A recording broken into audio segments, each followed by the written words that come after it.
Gua mau nikah, Ri. Jelas Mira. Hah? Nikah? Itu jelas genderuwo. Mira mau menikah dengan genderuwo. Aku bersembunyi di balik batang pohon, menyaksikan resepsi pernikahan gaib itu. Sialnya 3 hari sudah kami menyusuri jalan setapak itu, tapi tak kunjung sampai ke perkampungan warga. Di tengah perjalanan, aku menoleh ke sebuah pohon. Ada yang aneh di sana. Tampak LD yang sedang berdiri di atas dahan pohon. Wajahnya penuh dengan darah. Ia melambaikan tangan padaku. Aku berjalan masuk ke perkemahan itu. Orang-orang di sana berwajah pucat. Kamu tidak bisa pulang. Dia bohong. Tidak ada yang bisa selamat dari kualat Gunung Pulau Sari. Entong gangguan cocokan kula. Kata wanita itu dalam bahasa Sunda. Namun aku mengerti artinya. Jangan mengganggu mainan saya. Ajaibnya, baru saja aku arahkan keris itu ke kepala babi, tiba-tiba tubuhku terpental. Aku terkejut saat sosok wanita itu berubah menjadi Ricky. Kerisku terlanjur menusuk tenggorokannya. Mata Ricky melotot. Kacamatanya jatuh. Kedua tangannya bergetar seperti kecoa yang sedang sekarat. Mira dan Eldi tidak lagi muncul, sementara bola api masih melayang mengikutiku kemanapun aku pergi. Betapa terkejutnya aku saat melihat Abah Sarta dan Nenek Sapina tewas. Lehernya digantung, kedua matanya melotot, lidahnya terjulur. Aku harus membunuhmu dan menjadikanmu tumbal agar tidak ada lagi korban jiwa. Assalamualaikum warahmatullahi wabarakatuh. Kembali lagi bersama saya Vetra Yuliandri di Zona Kliwon. Oke sob, pada kesempatan kali ini, saya akan menceritakan kisah mistis pendaki ketika dia ingin mendaki Gunung Pulau Sari, yang berjudul Kualat di Gunung Pulau Sari Part 2 dari kumparan.com. Nah, buat sobat-sobat Zona Kliwon, jangan lupa untuk like, komen, share, and subscribe. Dan jangan lupa juga nyalakan loncengnya, agar kalian tidak ketinggalan video-video terbaru dari Zona Kliwon yang bikin bulu kuduk kalian merinding. Tanpa berlama-lama lagi, langsung aja kita masuk ke ceritanya.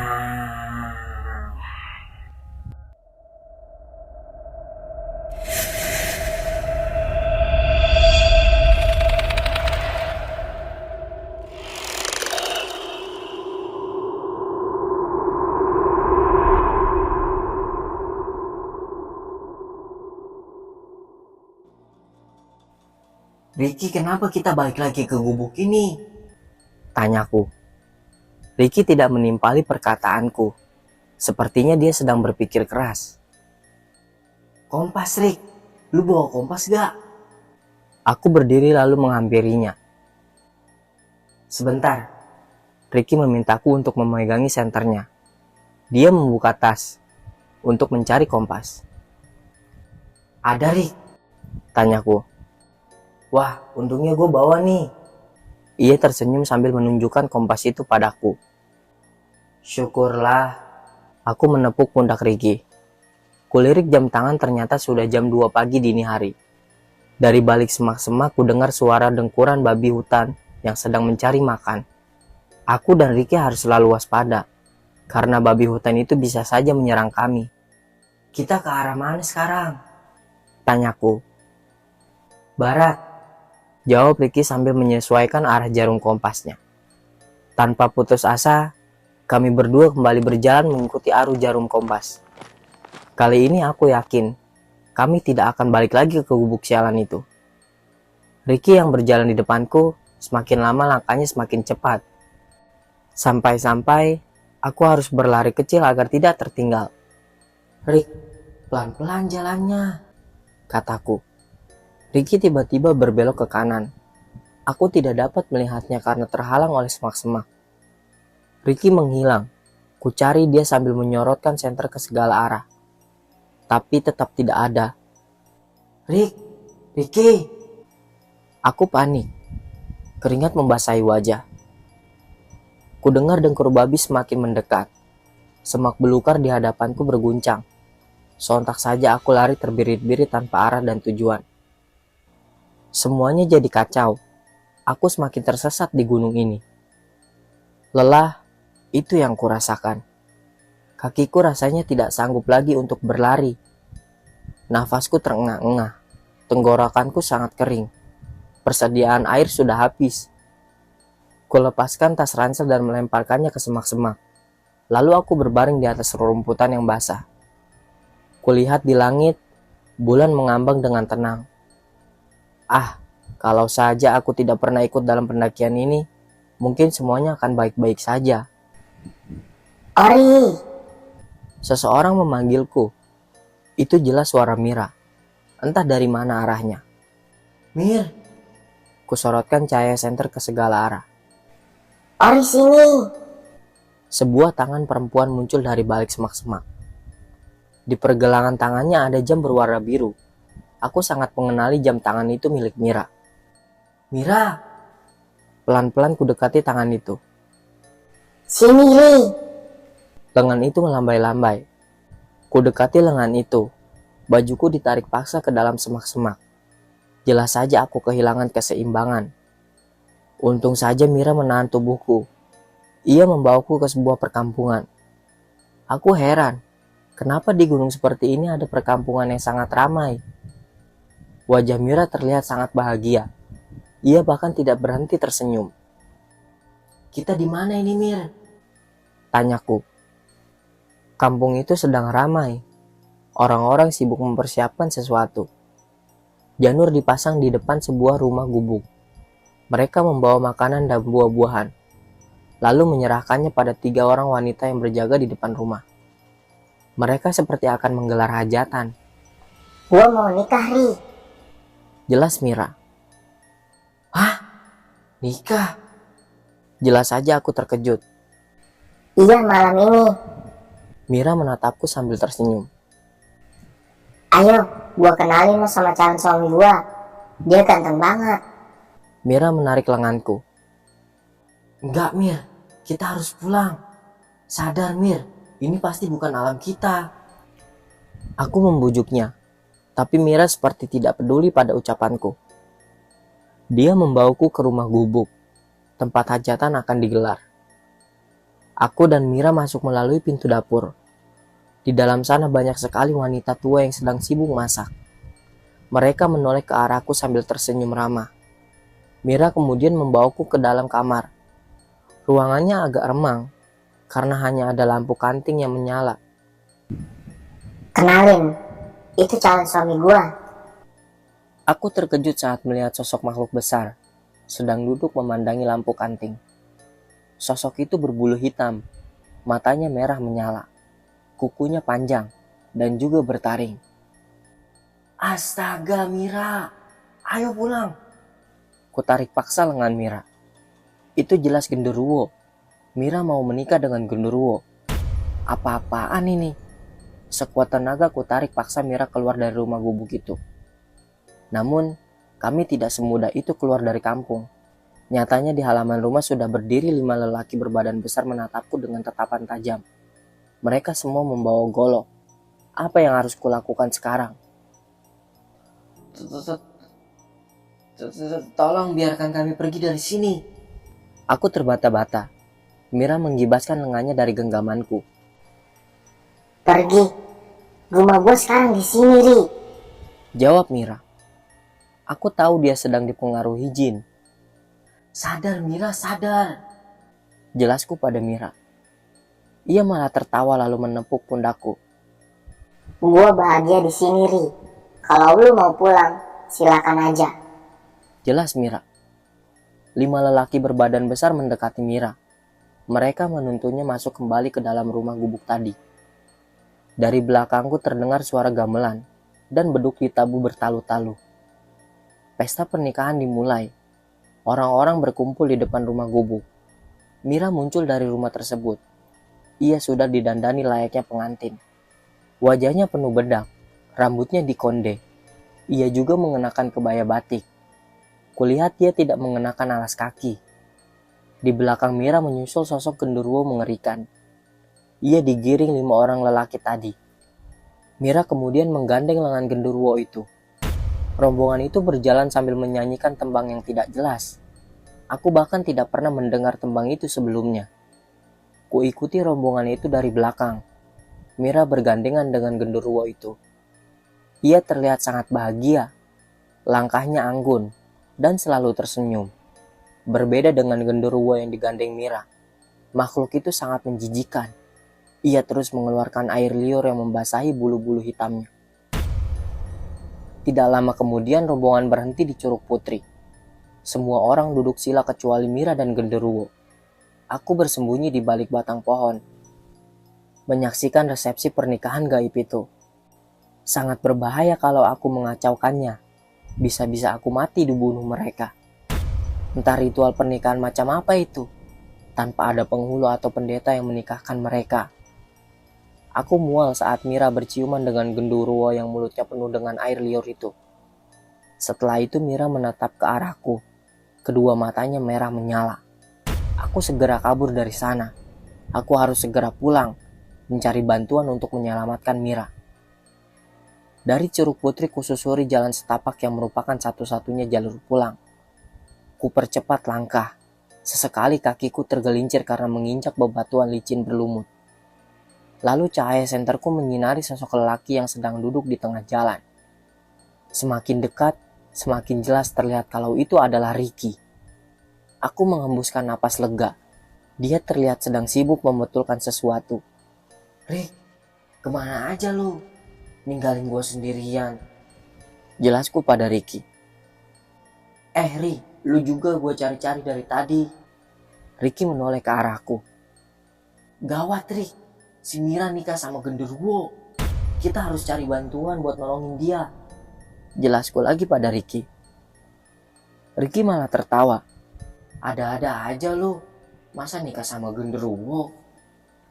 jawab Ricky sambil membetulkan kembali kompas yang tampaknya sedang rusak. "Serius Rick, gue lihat sendiri. Lebih baik kita pergi dari sini sekarang. Nanti di kampung kita cari orang pintar buat bantu Mira," jelasku. "Iya, kita pulang sekarang." Ricky bangkit dan meraih kembali senternya. "Jangan terburu-buru Rick, nanti kita terpisah lagi," kataku. Kali ini aku yang jalan paling depan, sementara Ricky di belakangku. Semakin lama aku merasa ada yang aneh dengan Ricky. Dia sering sekali meludah lalu tiba-tiba tertawa tanpa sebab, dan suka meracau sendiri. Itu bukan seperti Ricky yang ku kenal. "Ricky, lu jalan paling depan aja," pintaku. Sengaja aku menyuruhnya jalan paling depan, agar bisa memperhatikan lebih jelas lagi tingkah anehnya. "Oh siap Rick," katanya sambil tertawa. Dari belakang ku perhatikan Ricky. Dia lagi-lagi meludah dan tertawa tanpa sebab. "Rick, lu kenapa sih?" tanyaku. "Hah? Gue baik-baik aja kok," katanya sambil tertawa lagi. Ku coba untuk tenang dan tetap mempercayai Ricky. Namun, aku tetap waspada. Sialnya 3 hari sudah kami menyusuri jalan setapak itu, tapi tak kunjung sampai ke perkampungan warga. Aku malah merasa semakin tersesat di gunung ini. Persediaan makanan sudah habis. Wajahku pucat berantakan. Tidak kulihat wajah cemas sedikit pun pada Ricky. Ia terlihat tenang seperti tidak ada masalah apapun. Ini malam ketigaku di Gunung Pulau Sari. Ricky yang selama ini kuanggap pemimpin regu, yang perkataannya selalu kuturuti, sekarang aku mulai ragu padanya. Dia bukan lagi Ricky yang ku kenal. Tingkahnya aneh. Ia selalu bilang kalau perkampungan warga sudah dekat. Nyatanya kami tidak pernah sampai ke sana. Aku masih di tengah hutan, gelap dan penuh suara dengkuran babi. Belum lagi bola api di langit yang belakangan ini mengikutiku. Kata Ricky itu adalah Ocos, atau salah satu makhluk gaib penghuni Gunung Pulau Sari. Di tengah perjalanan, aku menoleh ke sebuah pohon. Ada yang aneh di sana. Tampak LD yang sedang berdiri di atas dahan pohon. Wajahnya penuh dengan darah. Ia melambaikan tangan padaku. Wajahnya meringis seperti sedang kesakitan. LD? Aku menyipitkan mata. Rick, itu si LD. Kutepuk pundak Ricky. Dia berhenti lalu melihat ke arah pohon yang kutunjuk. Mana? Gak ada. Timpal Ricky sambil tertawa cengengesan. LD memang menghilang dari dahan pohon itu. Tapi aku melihatnya di antara semak-semak. Ia lari menjauh dari kami. Kuarahkan cahaya senter ke tempat yang lebih jauh. Namun dia sudah menghilang. Kami lalu melanjutkan kembali perjalanan pulang. Malam ini kita berkemah di sini dulu.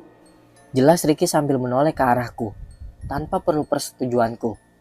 Ia melangkah masuk ke perkemahan itu. Perkemahan itu ramai sekali. Banyak tenda warna-warni yang didirikan di sana. Aku berjalan masuk ke perkemahan itu.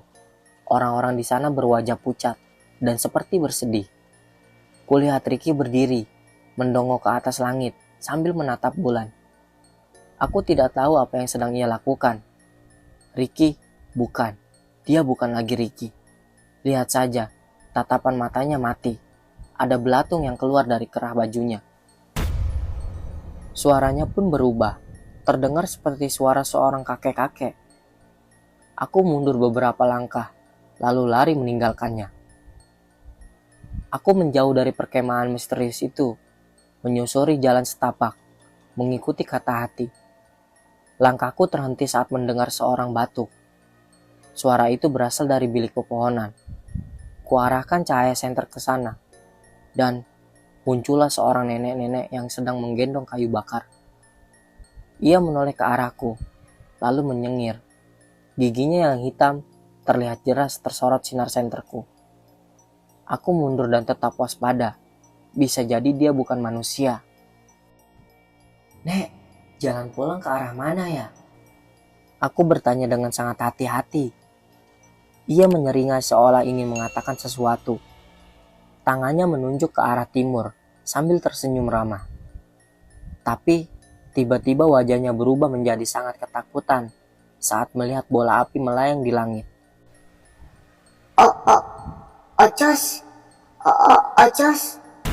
Katanya terbata-bata. Dia sangat panik. Nenek itu lalu melihat lagi ke arahku. Kali ini dia mendekat.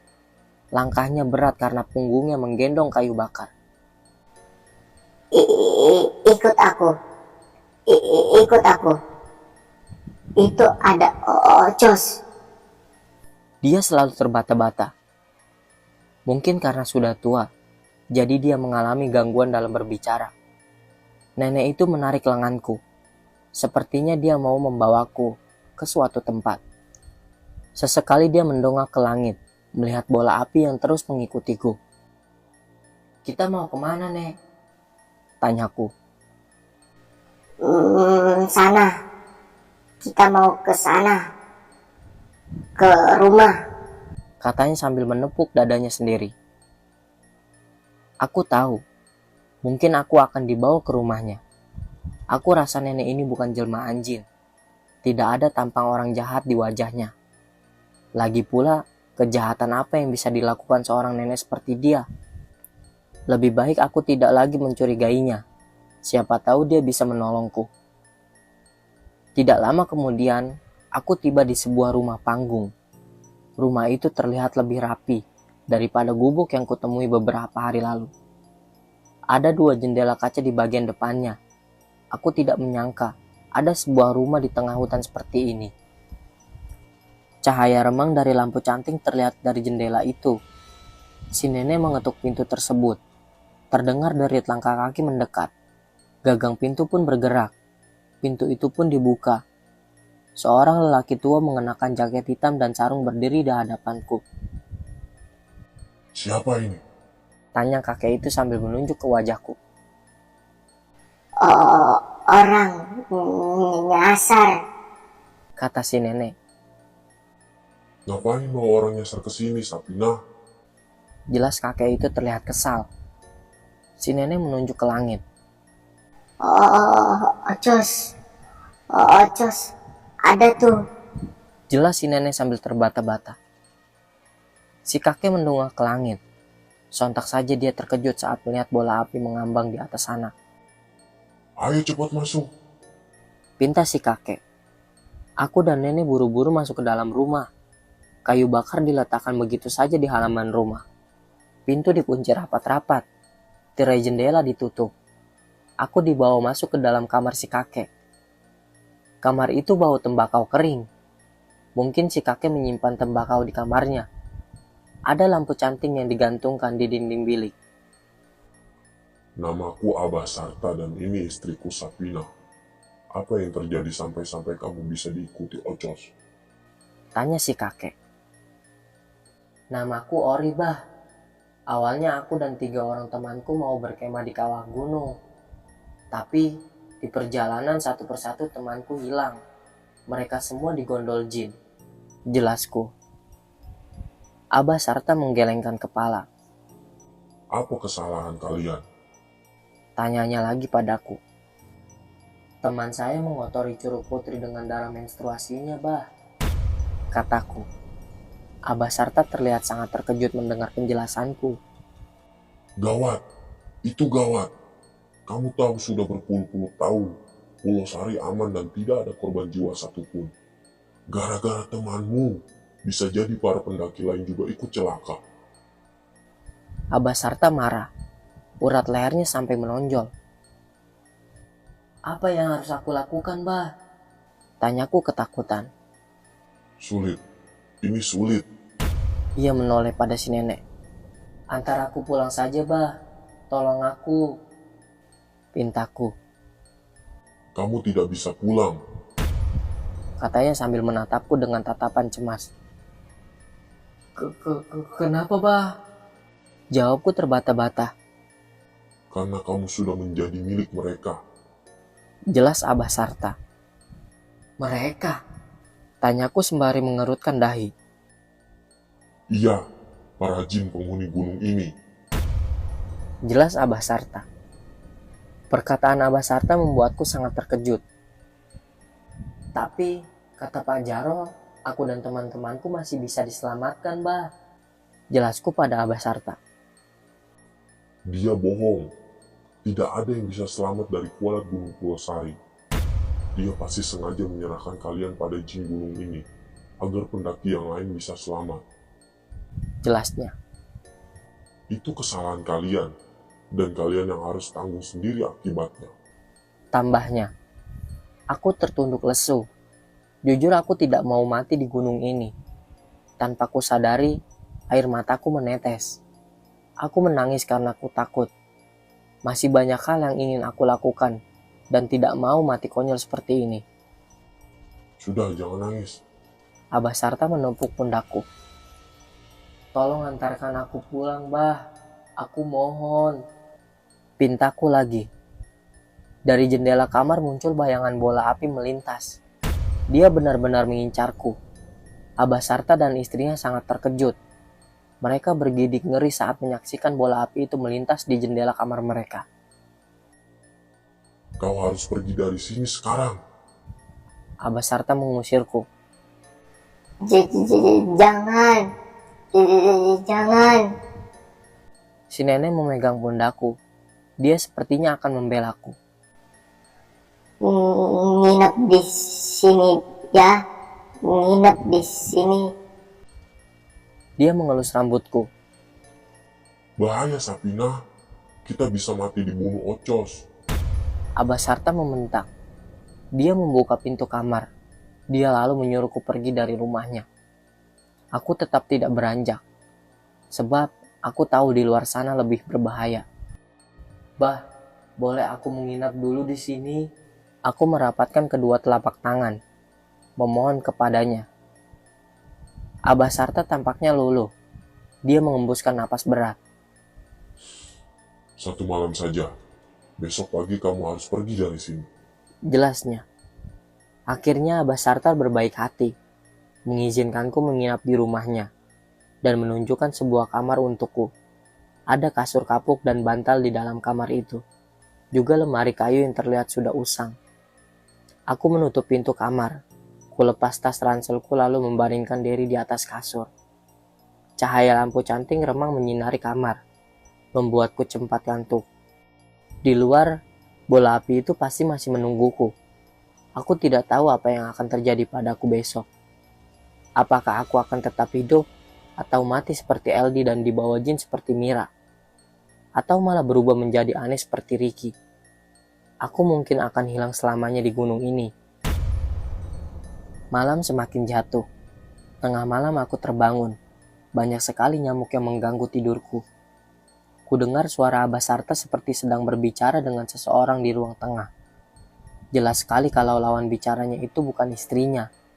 Itu terdengar seperti suara perempuan yang masih muda. Karena penasaran, pelan-pelan aku mengintipnya dari celah lubang dinding bilik. Tampak Abah Sarta sedang berbicara dengan seorang wanita cantik. Mereka duduk saling berhadapan. Pakaian wanita itu seperti putri kerajaan. Ia mengenakan kebaya merah dan sarung batik kemasan bermotif bunga. Rambutnya dikondek. Banyak pernak-pernik emas di rambutnya. Sumuhun Nyai. Abah Sarta mengangguk-angguk.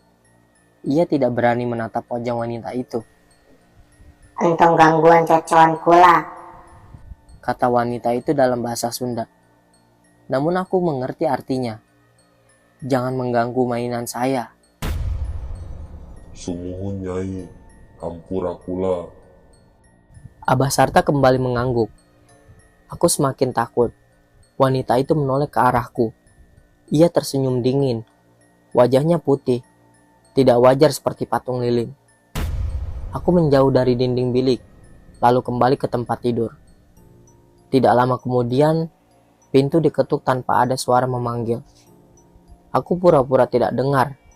Pintu kamar terus diketuk semakin keras. Tiba-tiba ada cahaya api yang terpancar dari jendela. Ocos itu muncul lagi.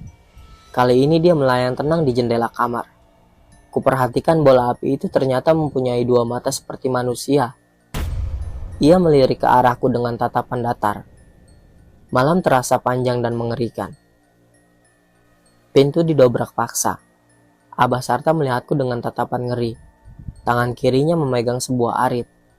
Dadanya turun naik. Ia mengarahkan arit itu padaku. Jelas saja aku panik. Ada apa ini? Kenapa dia sepertinya ingin membunuhku? Pergi dari sini. Bentaknya sambil menebaskan arit pada daun pintu.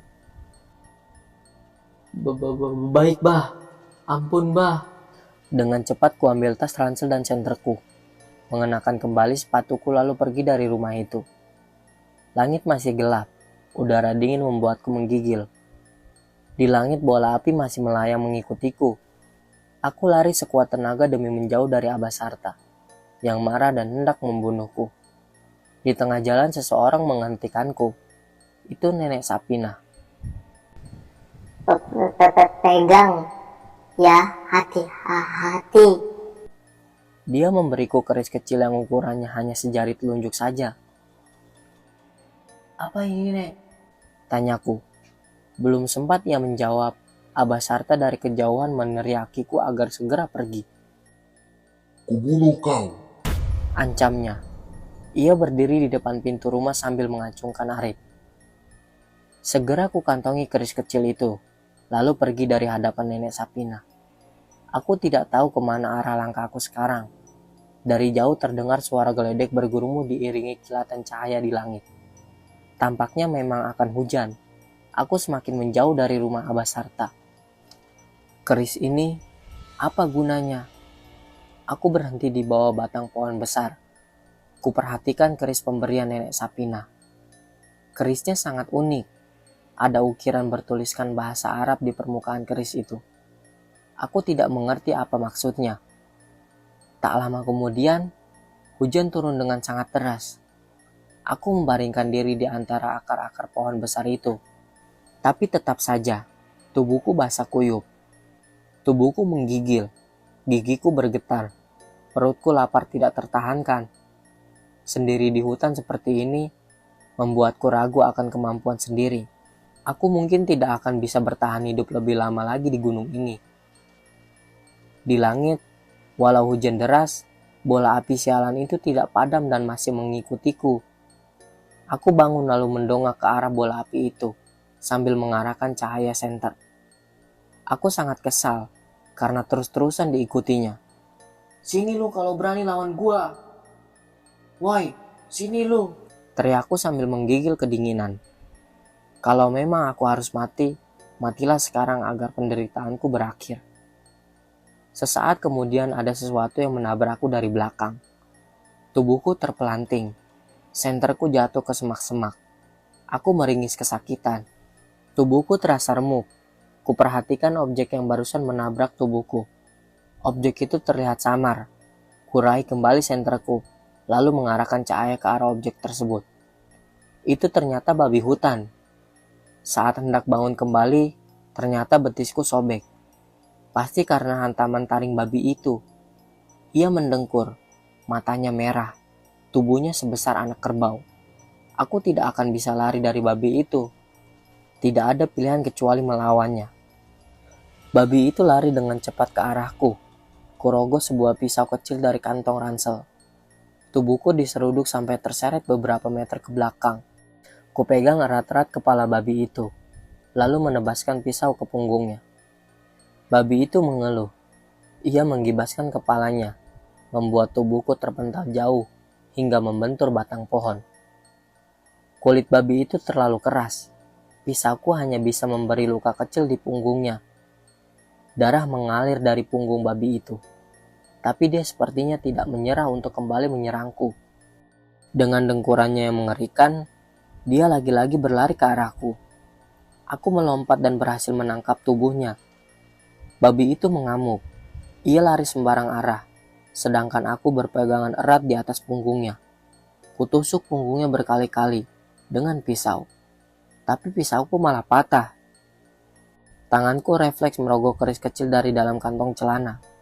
Maksudku, ingin kutusukkan keris itu ke mata si babi, biar dia tewas. Ajaibnya, baru saja kuarahkan keris itu ke kepala babi, tiba-tiba tubuhku terpental. Babi itu juga tersungkur ke arah semak-semak. Ia mati begitu saja.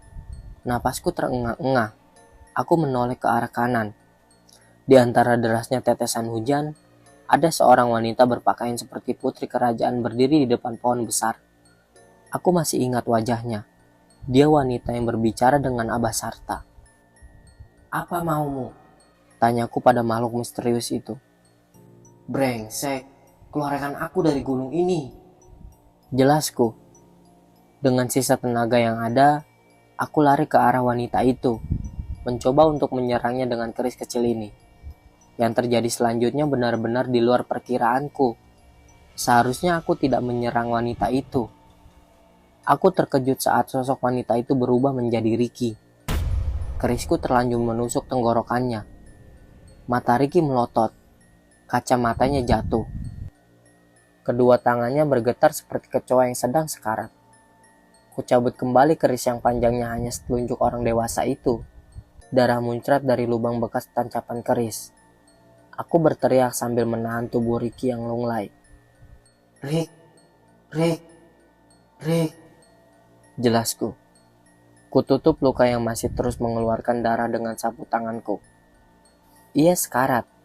Matanya menatapku seperti ada hal yang ingin ia ucapkan, tapi tertahan di tenggorokannya. "Maafin gua ya. Maafin gua ya.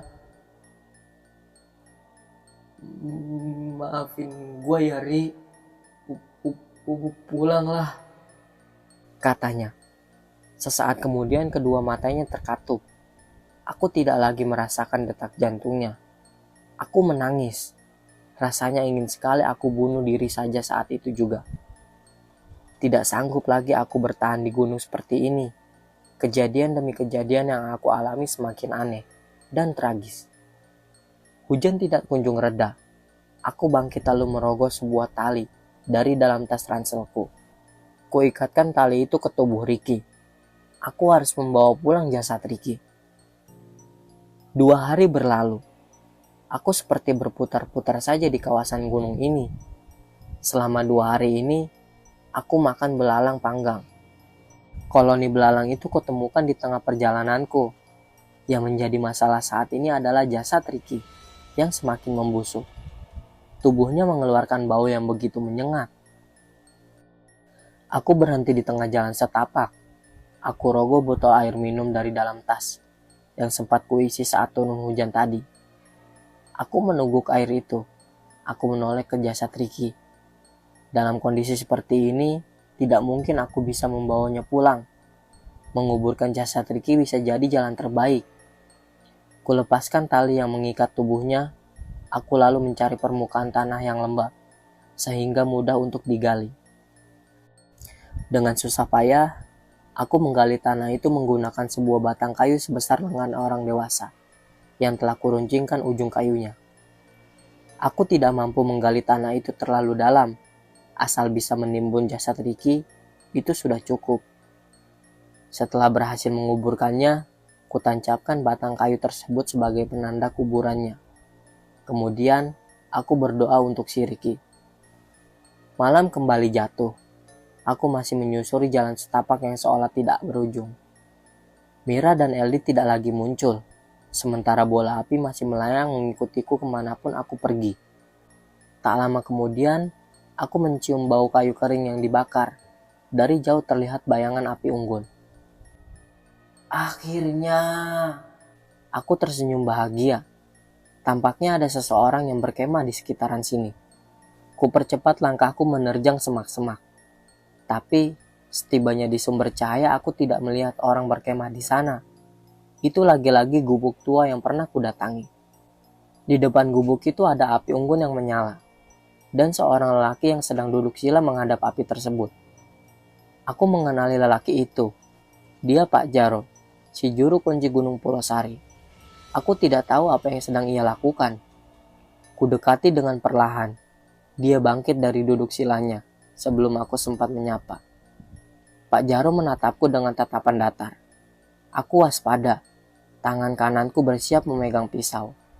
Kau mau lihat apa yang sudah kau perbuat? Jelasnya dengan nada marah. Pak Jaro melangkah menuju gubuk.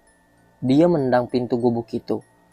Betapa terkejutnya aku saat melihat Abah Sarta dan Nenek Sapina tewas. Lehernya digantung. Kedua matanya melotot. Lidahnya terjulur. Aku tidak tahu apa yang sudah terjadi terhadap mereka berdua. Mereka mati karena mencoba menyelamatkanmu. Kata Pak Jaro. Lanjutnya. Kau beruntung. Kau lahir malam Jumat. Jin di sini tidak bisa melukaimu. Tapi dia tidak akan membiarkan kau pergi dari gunung ini. Mataku jeli memperhatikan gerakan tangan Pak Jaro yang perlahan merogoh sesuatu dari balik punggungnya. Aku mundur beberapa langkah. Benar saja dia mengeluarkan golok. Aku harus membunuhmu dan menjadikanmu tumbal agar tidak ada lagi korban jiwa. Jelasnya sambil marah. Dua lelaki muncul dari belakang gubuk. Masing-masing dari mereka membawa tali. Aku langsung lari sekuat tenaga menjauh dari Pak Jaro. Mereka bertiga mengejarku. Kau harus mati. Teriak Pak Jaro dari belakang. Aku lari seperti babi hutan saja, menabrak apapun yang ada di hadapanku. Sesekali aku menoleh ke belakang. Cahaya senter Pak Jaro berayun-ayun semakin mendekat ke arahku. Sengaja ku matikan senterku agar tidak terlihat olehnya. Seandainya aku harus mati di gunung ini, aku tidak mau mati di tangan Pak Jaro. Perjalanan Ori dan kawan-kawan masih panjang. Nantikan part ketiga dari Kualat di Gunung Pulosari. Wassalamualaikum warahmatullahi wabarakatuh.